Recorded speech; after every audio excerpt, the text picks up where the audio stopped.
It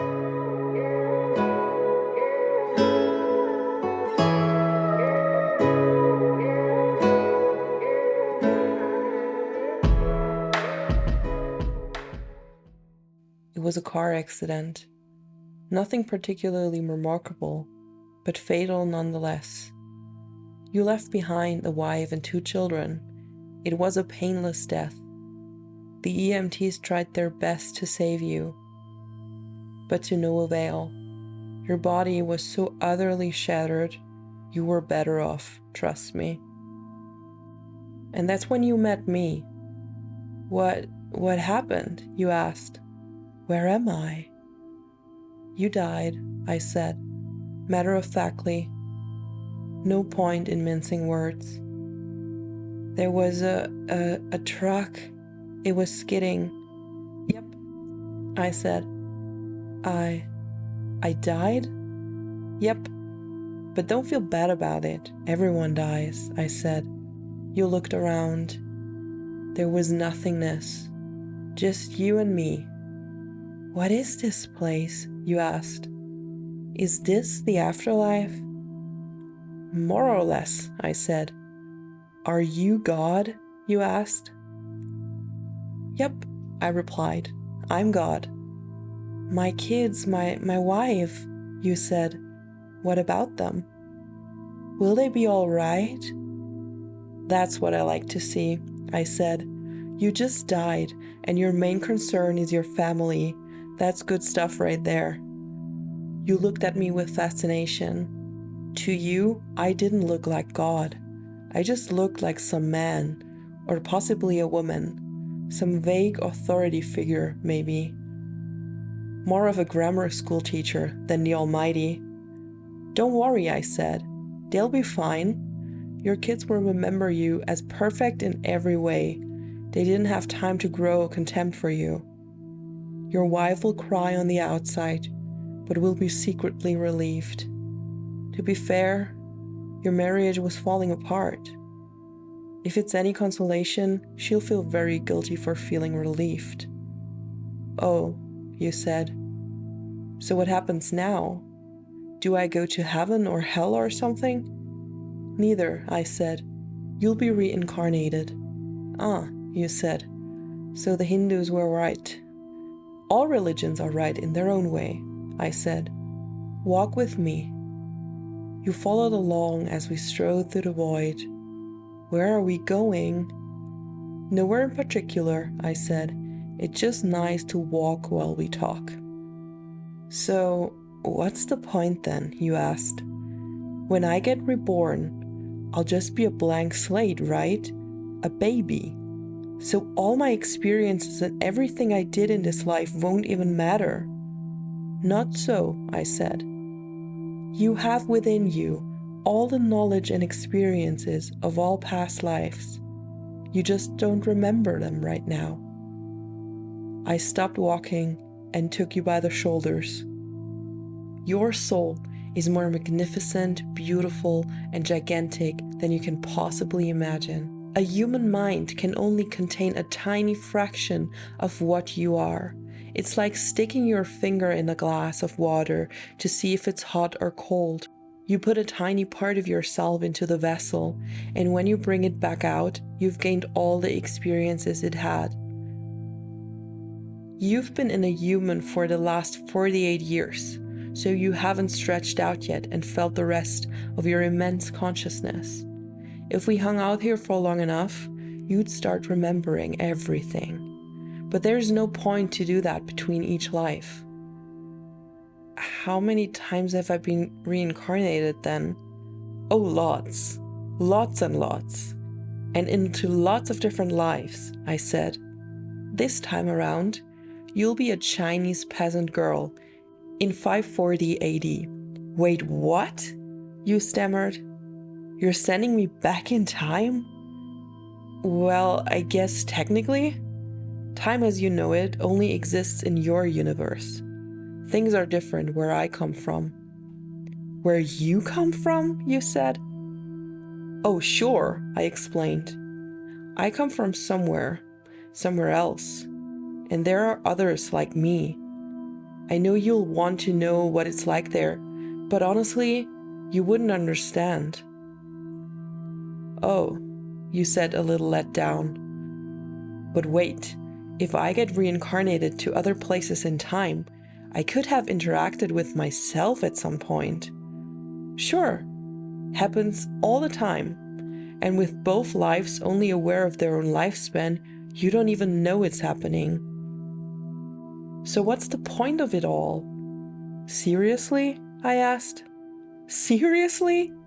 You're asking me for the meaning of life? Isn't that a little stereotypical?" "Well, it's a reasonable question," you persisted. I looked you in the eye. "The meaning of life, the reason I made this whole universe, is for you to mature." "You mean mankind? You want us to mature?" "No, just you. I made this whole universe for you. With each new life, you grow and mature and become a larger and greater intellect." "Just me? What about everyone else?" "There is no one else," I said. "In this universe, there is just you and me." You stared blankly at me. "But all the people on Earth?" "All you, different incarnations of you." "Wait, I'm everyone?" "Now you're getting it," I said, with a congratulatory slap on the back. "I'm every human being who ever lived? Or who will ever live, yes. I'm Abraham Lincoln? And you're John Wilkes Booth too," I added. "I'm Hitler," you said, appalled. "And you're the millions he killed." "I'm Jesus? And you're everyone who followed him." You fell silent. "Every time you victimized someone," I said, "you were victimizing yourself. Every act of kindness you've done to yourself.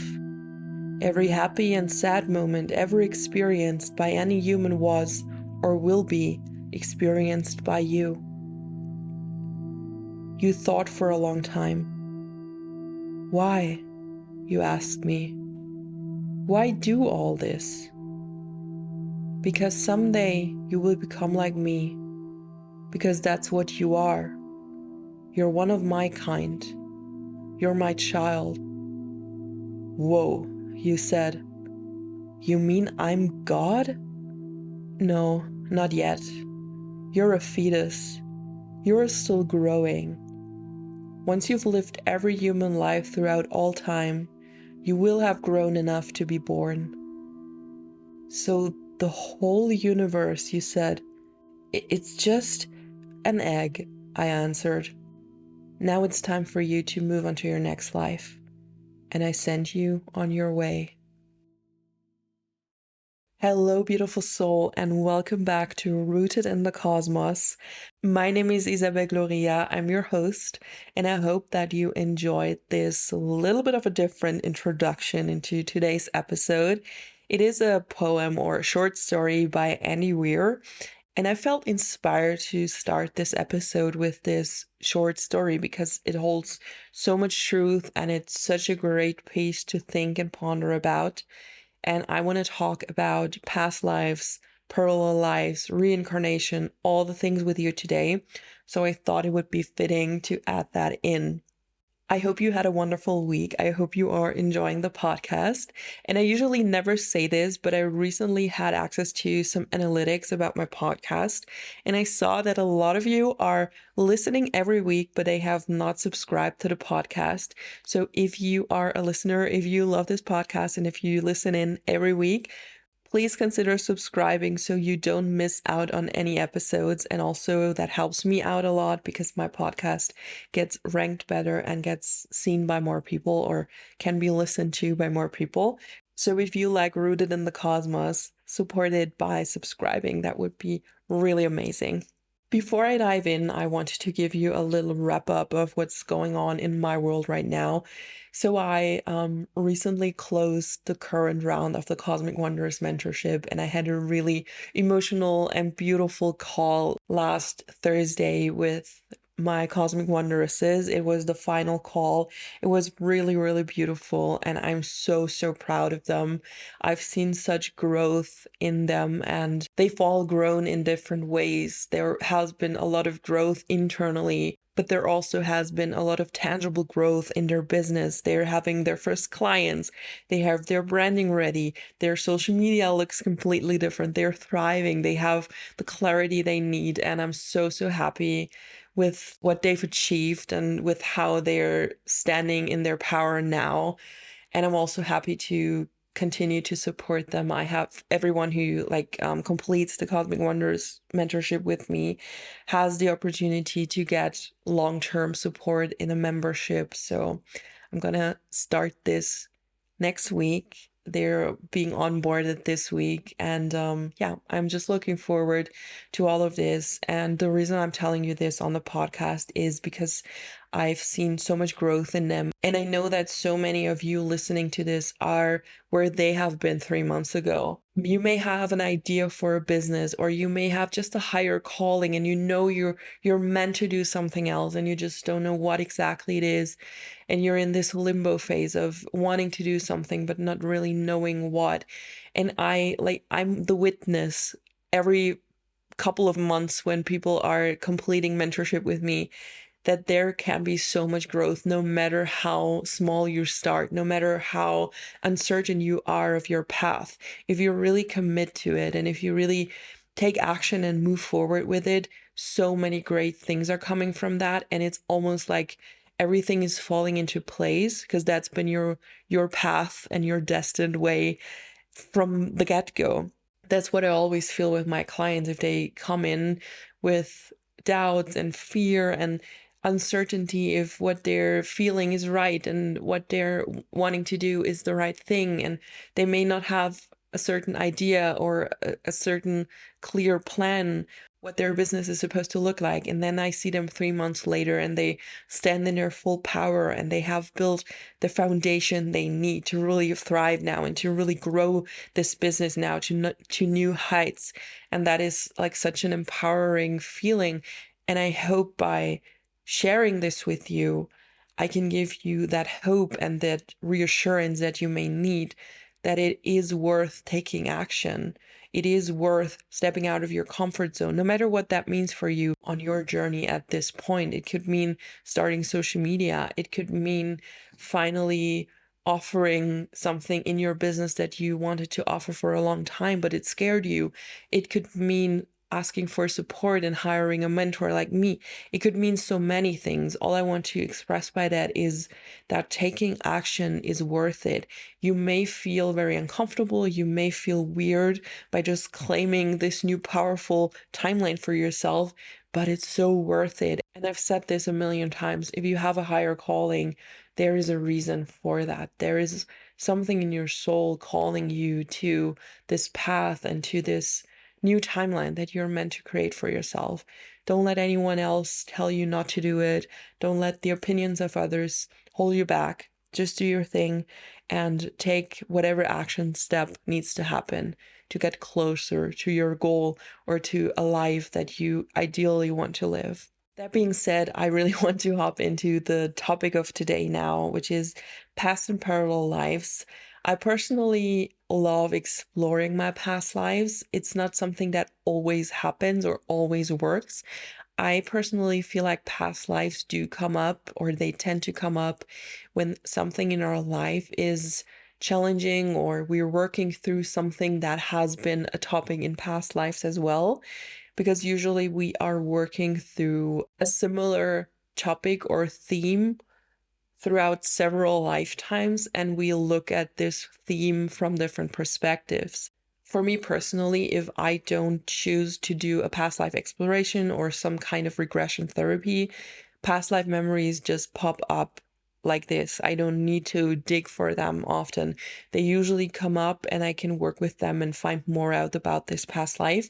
And that for me happens when it's something that I've worked through in past lives before and that I can learn from when I remember what I've done back then. If we want to understand past lives, one concept that gives us a greater understanding of our existence is multidimensionality. And another one is understanding the concept of time. What we usually do is that we see time as something linear. We sort it into past, present, future, and everything is like separated into like these little measurements, like hours and weeks and months and years. But when you think about it, it's just a way for us humans to conceptualize something that we cannot grasp. But when you think of it, none of that is real. None of that is something that couldn't be different. Like an hour could also be 100 minutes, and a minute could be a completely different time span.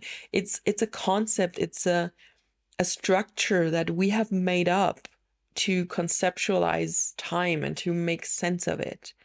But time is not really linear. Everything you'll ever experience is the present moment. That's everything you have. In the now, there is no past, there is no future, only the present moment. Everything else is just a memory or an imagination, but everything you have and you will always have is the present moment. Let that sink in. Like, that's all we have. And after this present moment, there isn't the future. It's another present moment. Your entire life is made of an ongoing sequence of present moments. And that's all there is. Time is just one of the most important measurements for our reality. And it helps us to understand and perceive and make sense of a very complex structure that we are part of. But these measurements are sort of an illusion, and they only exist relatively to you. The time of the creator, of God, is thought, and thought is immediate. It is instantaneously and not bound to time as we know it. If you think of something, it's immediately manifest in your mind. And the linear time we experience is not actually linear, but just another tool for us humans and for our souls from the toolbox of creation to create the illusion of separation, which is necessary for us to create expansion or to experience expansion. And the illusion of linear time gives us space to have this fleeting experience, I would say, as an individuated piece of oneness. Like it's so beautifully expressed in this short story I read in the beginning. There is only you. Everyone and everything and all that is oneness. And of course, we don't perceive it like that because we're not meant to. We voluntarily separated us from oneness to experience other than, to experience two of, to experience you and me and someone else and all these things. But from the higher perspective, and when you look at the bigger picture, everything is one. So there is really just one being in existence, experiencing itself as many. And that is why nonlinear time is also almost impossible to conceptualize, because it's so multidimensional. And with our human brain, it's hard to understand. And even if we know about this, even if we know that time is not linear, we will constantly slip into linear thinking. It's normal, and you have to be okay with that. Even if you do understand that it's not linear, it's really hard to imagine, and it like almost makes our brains explode because it's so hard to conceptualize. An example I always love to give my clients is that we can understand that time is not real if we realize that we exist within infinity. And let me explain why that is. Think of it this way. If anything has ever existed at all at one point, there will never be no existence. So even if for some reason everything would suddenly stop and cease to exist, it would still be infinitely in existence because it once has existed. So that we are interacting right now, that you're listening to this podcast, that you are breathing the air around you right now, like that you are just in this reality, is proof that we are living in infinity. because everything and nothing are the same thing. You will, even if you cease to exist, even if everything ceases to exist, it cannot happen because it has existed. And we have proof of that because we are here, we exist. So we are living in infinity. And with this knowledge and with this tiny bit of understanding of nonlinear time, we can now look at past and parallel lives. As you already may know, or as you may have heard before, we are living on different dimensions. So our thoughts are on a different dimension. Our astral body that is part of us is on another dimension. We exist on many different dimensions, and we are not aware of all of them at all times. I'm not going to go too deep into the concept of multidimensionality now because I have recorded podcast episodes about this too. You can check it out. I think there is a really old one from the beginning of this podcast that is called What is the Cosmic Self? That's in the title. So if you want to know more about multidimensionality, be sure to look at older podcast episodes, check the titles if there's anything about multidimensionality. I've talked about this a lot in the past.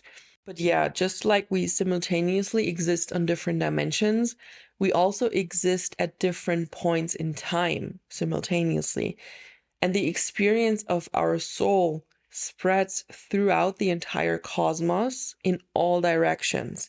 So up and down dimensions and forward and backward in time. What that means is that you could call past lives, you could also call them parallel lives, because linear time is not a thing, so they all exist at once. And even though we usually talk about past lives, they are, in fact, parallel with your current experience as the person who's listening to this podcast right now. There is a lot of other yous out there walking the earth or walking another planet on different dimensions, whatever, that make a parallel experience with you and that are very close energetically with your soul stream. From your current understanding of time from 2024, the Middle Ages are in the past, right? But as soon as you leave this incarnation cycle, you are leaving the game of life and you free yourself from time and space, because time and space are rules that you agree to when coming to Earth, when incarnating in the game of life, but they only apply to this experience. When you think of your following incarnation after your current life that you're living right now, this following incarnation would happen in the future, right? From your current standpoint. But you could incarnate into a time in the Middle Ages, and therefore you could incarnate in the past, in the future. That is really trippy and hard to grasp. I'm trying to make it even more clear. So let's say there's 3 incarnations we're looking at. Number 1 is your current incarnation, the life you're living right now. Number 2 is your next incarnation after that one. And number 3 is the next incarnation after that one. So linearly speaking, they are all happening after one another. But now let's say your first incarnation is your current life. The second incarnation, so the next one after this life, will be happening in the Middle Ages. So you are traveling back in time and you are moving back to the Middle Ages. Now you have this life in the Middle Ages, and then you die and you reincarnate again. But now you reincarnate into a life that is even more futuristic than your current incarnation. And you incarnate directly from the Middle Ages into a super futuristic timeline that you currently are not experiencing. It is very trippy, but that's the easiest way to understand how time is not linear. If you think of the time in between lives as a blank slate, where time does not work in the same way that it does right now, and you can just travel back and forth in time and up and down the dimensions. You may also ask yourself if you are influenced by your past lives, and I say yes and no, a little bit yes, but mostly we forget about them. Even though we are not karmically bound to past lives in the sense of a higher power forcing us to stay bound to past lives, the soul often decides to take on experiences within a new life, to experience them from another perspective, or experience the side of a dynamic that has played out while being incarnated.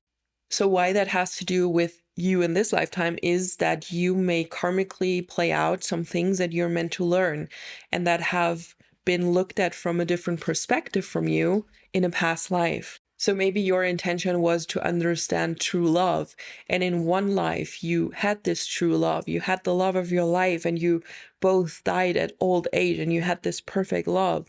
And then in another life you never found your true love and you longed for it your entire life and you never found it. And then in another life, looking at true love from a different perspective, you may have found true love, but you lost it. And then there's also the option of experience the opposite of that. So experiencing something that is very painful and the opposite of true love. It is a way for your soul to understand what it means and to learn and to grow.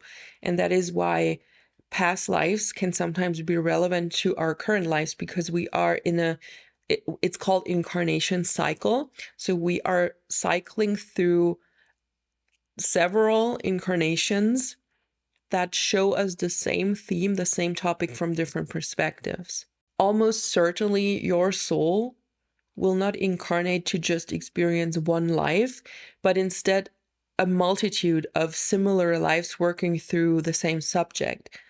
Like I said, it's called incarnation cycle, and it's very common for souls to do that. A soul projects its consciousness as fractals into several incarnations to experience a similar main theme from all kinds of perspectives. And these lives can be both in linear time, one incarnation after the other, or they are bleeding into each other simultaneously.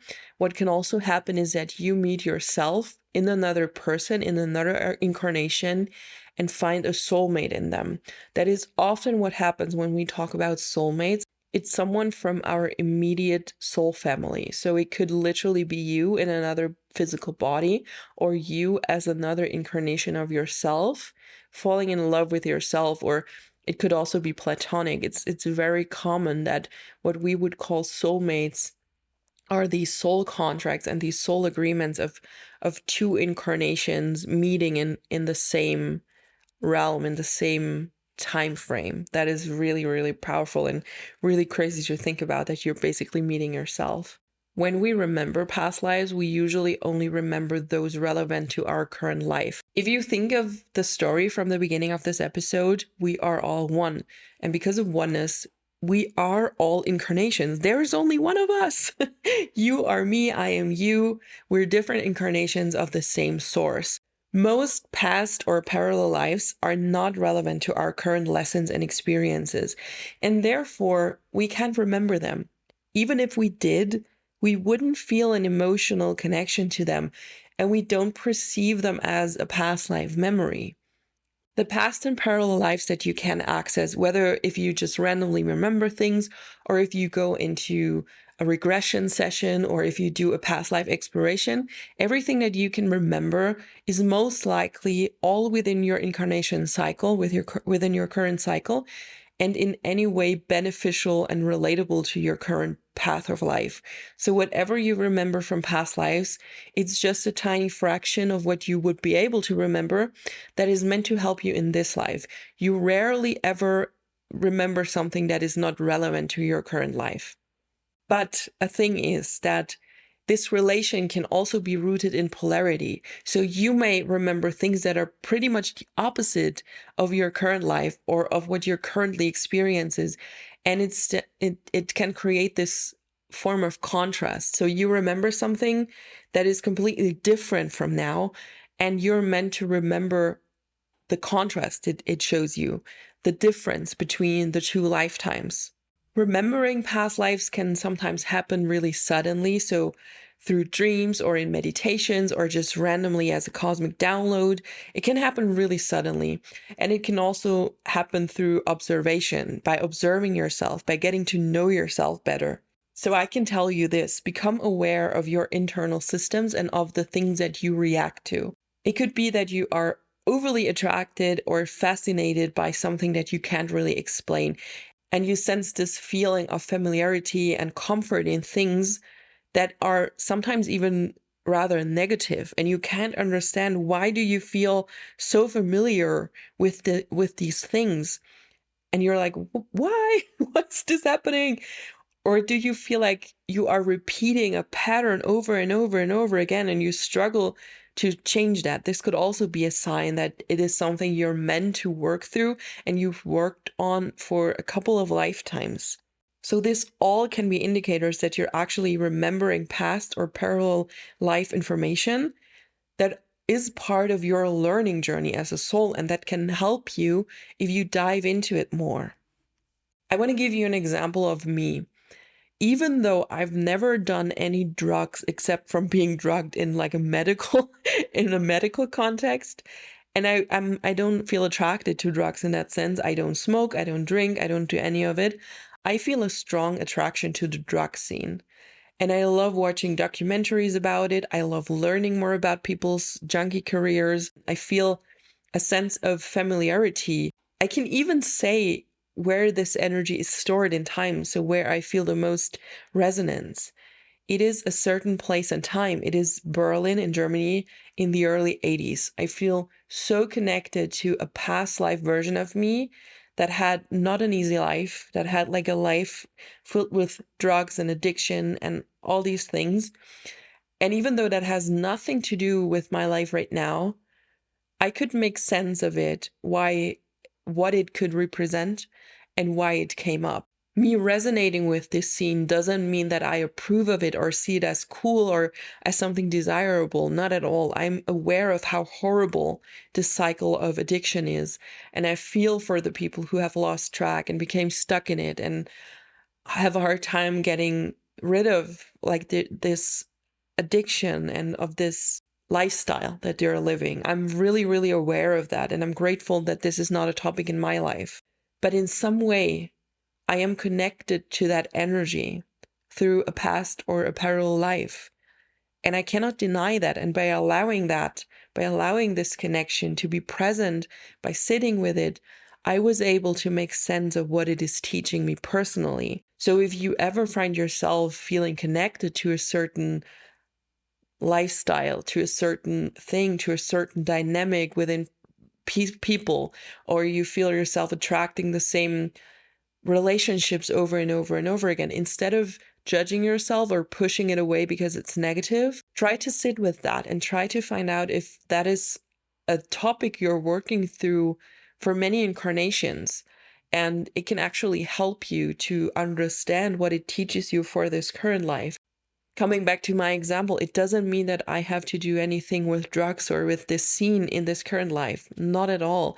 It also doesn't mean that I'm meant to work through something karmically that has to do with drugs. It's more about the emotional thing, like the emotional aspect of that past life that had this drug problem and that was based in the early 80s in Berlin.